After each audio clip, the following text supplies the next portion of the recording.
घालूया, लिंबू घालूया.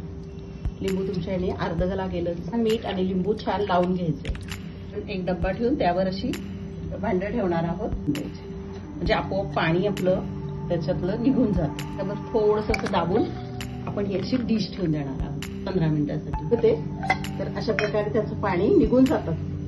तर आलं लसणाची पेस्ट घालणार आहोत, 1 चमचा. ची पावडर घालूया, मसाला घालूया. त्यासाठी तो चिटकला जात नाही, त्यासाठी 1-2 चमचे आपण तेल घालणार आहोत. त्याच्यात लावणार आहोत. तर तुम्ही 10-15 मिनिटं हे ठेवून द्यायचं. पीठ घेणार आहोत, पीठ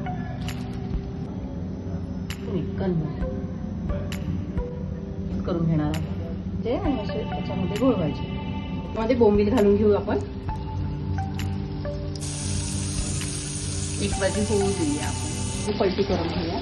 बोंबील तयार झाले तर आपण काढून घेऊया. आपले बोंबील फ्राय तयार झाला आहे.